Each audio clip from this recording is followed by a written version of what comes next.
Hi friends, अब हम बात करेंगे बांग्लादेश के बारे में। अभी जो न्यूज़ में चल रहा है, तो फ्रेंड्स अभी हम बात करते हैं उसकी हिस्ट्री के बारे में। 1971 में जब बांग्लादेश बना था तो सपना था एक सेक्युलर सबके लिए सेफ देश, लेकिन 2025 में वही बांग्लादेश आज माइनॉरिटीज़ के लिए डर का घर बन चुका है। आज हम बात करेंगे बांग्लादेश में माइनॉरिटीज़, खासकर हिंदूज, बुद्धिस्ट और क्रिश्चियंस के बारे में, उन पर हो रहे अटैक्स के बारे में, और इंडिया ने ऑफिशियली क्यों कहा है कि यह सिर्फ पॉलिटिकल वायलेंस नहीं बल्कि टारगेटेड परसिक्यूशन है, यानी कि टारगेटेड अत्याचार हो रहा है।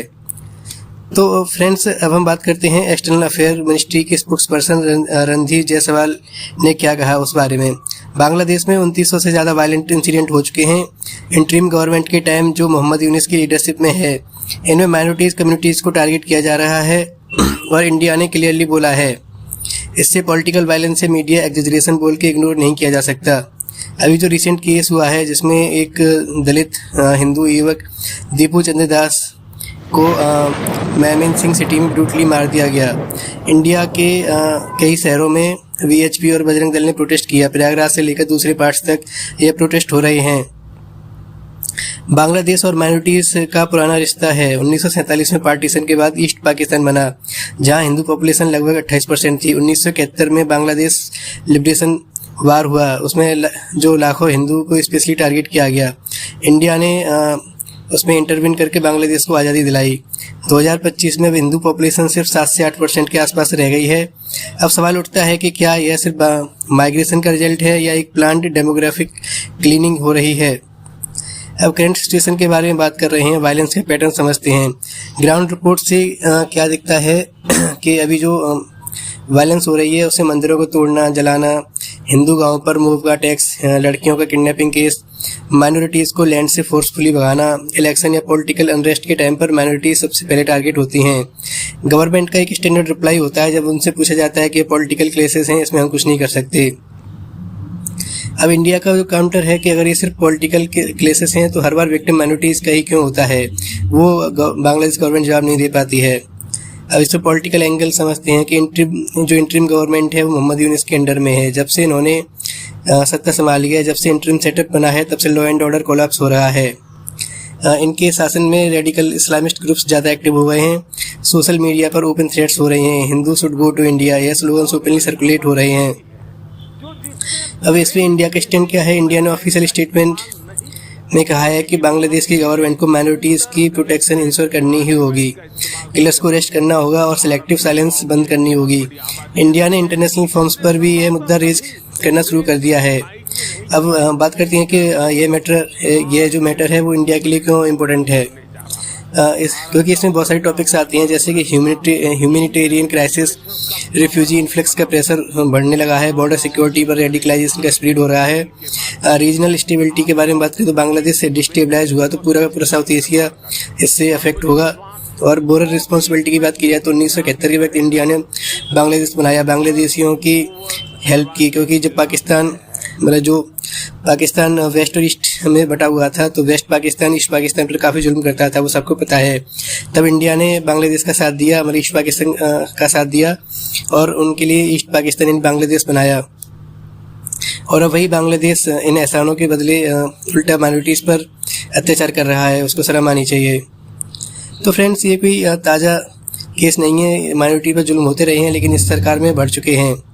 तो फ्रेंड्स, बांग्लादेश आज क्रॉस रोड्स पर खड़ा हो गया है। या तो वह अपनी सेकुलर, जहां इंडिया ने बांग्लादेश में माइनॉरिटीज़ के खिलाफ हॉस्टिलिटी को डीप कंसर्न बताया है। न्यू दिल्ली में प्रोटेस्ट भी हुए हैं दीपू चंद्र दास की लिंचिंग के बाद।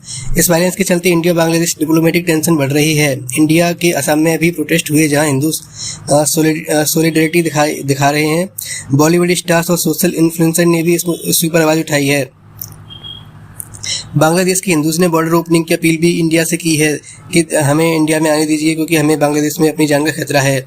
इस वायलेंस और पॉलिटिकल कोलैप्स के बाद India Bangladesh ties historically critical stage पर पहुंच गए हैं। तो फ्रेंड्स, 2025 में जब से एंटी हिंदू वायलेंस की स्टैटिक्स इमर्जिंग हुई है, राइट बॉडीज़ के हिसाब से बहुत ज़्यादा है। थाउजेंड्स ऑफ इंसिडेंट्स 2024-25 के बीच रिकॉर्ड हुई हैं। वर्शिप प्लेस वेंडलाइज हुए हैं, रेप्स और किलिंग भी डॉक्यूमेंटेड हुई हैं। बांग्लादेश गवर्नमेंट ने इनिशियल में डिनाई किया, लेकिन पुलिस रिपोर्ट्स बोल रही है कि 1000+ इंसिडेंट्स हुए हैं सिंस गवर्नमेंट चेंज हुई है। यह वहाँ के लोकल राइट्स ही नहीं है, केवल ये सिस्टमेटिक रिस्क है और इंस्टीट्यूशनल एपेथी का साइन है। तो फ्रेंड्स ये अभी एस्केलेट क्यों हो रहा है इसके बारे में बात करते हैं। इसके जो फैक्टर्स हैं जो इसको ड्राइव कर रहे हैं, वो फर्स्ट आता है पॉलिटिकल वैक्यूम। जब से इंटरिम गवर्नमेंट आई है मोहम्मद यूनुस के अंडर में, तब से ये रेडिकलाइजेशन ज़्यादा हुआ है। क्योंकि जिस तरह से हमने देखा कि शेख हसीना को वहाँ से भगा दिया गया, वहाँ कूप करके, या जो भी वहाँ ये जो वहाँ पे प्रोटेस्ट किया, उसके बाद तो उन्होंने अभी इंडिया में अपना शरण ले रखी है। और फिर जब से ये मोहम्मद यूनुस की सरकार आई है, तब से उन्होंने रेडिकलाइजेशन को स्टार्ट। तो फ्रेंड्स इसका कारण क्या है कि जैसे कि वहाँ लॉ एनफोर्समेंट पैरालिसिस हुआ है, ऑब्जर्वर्स ने चेतावनी दी है कि वहाँ पे माइनॉरिटीज़ के खिलाफ लॉ ब्रेकडाउन हो रहा है और वल्नरेबल सेक्शंस को ज़्यादा से ज़्यादा परसिक्यूशन हो रहा है। तो फ्रेंड्स अब जियोपॉलिटिक्स की बात करते हैं। इस सब के बीच में एक जियोपॉलिटिक्स का एंगल भी उभर कर सामने आ रहा है। जैसे कि चाइना, पाकिस्तान, बांग्लादेश का एक ट्रायंगल बन गया है।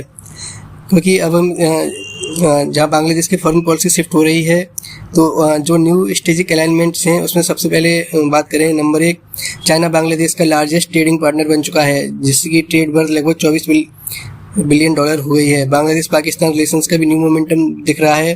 जैसे ट्रेड, डिफेंस, कॉर्पोरेशन और बायलैटरल विजिट्स रिज्यूम हुए हैं कई दशकों के बाद। और नंबर 3 पर अगर हम बात करें ट्राइलेटरल मीटिंग्स के बारे में बात करते हैं। चाइना, पाकिस्तान और बांग्लादेश के बीच बहुत सारी ट्राइलेटरल मीटिंग्स हुई हैं जहां कॉर्पोरेशन एक्सपेंड करने का प्लान डिस्कस हुआ है। अब इसका मिलिट्री और स्ट्रेटेजिक व्यू देखते हैं कि बांग्लादेश ने Pakistan China produce JF-17 fighter jets, China port infrastructure, industrial zone expansion और नेवल कॉर्पोरेशन डीपनिंग कर रहा है। अब इसका स्ट्रेटेजिक इंटरप्रिटेशन क्या है उसके बारे में एक्सपर्ट्स बोल रहे हैं कि बांग्लादेश एक साउथ एशियन जियो पॉलिटिकल पाइवट बन रहा है, जहाँ पे चाइना जैसे ग्लोबल पावर और पाकिस्तान जैसे रीजनल राइवल इंडिया के साथ कॉर्पोरेशन एक्सप्लोर कर रहा है। यह सिचुएशन 1971 के बाद सबसे सिग्निफिकेंट स्ट्रेटेजिक शिफ्ट हो सकता है साउथ एशिया में। अब बात करते हैं फ्रेंड्स इंडिया के सिक्योरिटी कंसर्न्स क्या हैं। तो इंडिया का डिफेंस एस्टेब्लिशमेंट और पॉलिसी मेकर्स को इस रीअलाइनमेंट ने सीरियस कंसर्न दिया है।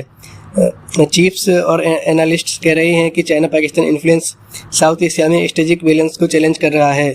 इसके मेजर इम्पैक्ट्स हो सकते हैं border tension escalation, diplomatic frictions. Already India ने वायलेंट टारगेटिंग ऑफ माइनॉरिटीज़ को कंसर्न बताया है, रीजनल स्टेबिलिटी को threat specially during upcoming election in Bangladesh. India demand कर रहा है कि पीस, फ्री इलेक्शंस और प्रोटेक्शन ऑफ माइनॉरिटीज़ की हो और स्ट्रॉन्ग पॉलिटिकल मैसेज दिया जाए। अब फ्रेंड्स इसके रीजनल इम्प्लीकेशंस क्या हैं। यह सिचुएशन सिर्फ बांग्लादेश की प्रॉब्लम नहीं है, ये रीजन को इम्पैक्ट कर रही है। तो जैसे कि इससे क्या होगा कि इससे एकदम से रिफ्यूजी फ्लोज जो है इंडिया और नॉर्थ ईस्टर्न जो रीजन है उनमें बढ़ गया है। रेडिकल नेटवर्क्स का राइज हुआ है। चाइना पाकिस्तान जियो स्ट्रेटेजिक इन फुटप्रिंट साउथ एशिया में बढ़ा रहे हैं। Economic realignment India centric framework से दूर हो रहा है। एक्सपर्ट ने चेतावनी दिया है कि विदाउट डायलॉग साउथ एशिया का रिस्क अनस्टेबल पावर पोल बन सकता है।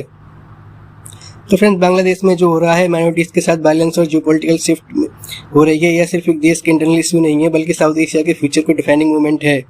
तो फ्रेंड्स इससे हम देख सकते हैं कि वायलेंस जो माइनॉरिटीज़ के खिलाफ हो रही है वो रियल और राइजिंग है। बांग्लादेश जो है वो चाइना और पाकिस्तान की तरफ झुक रहा है।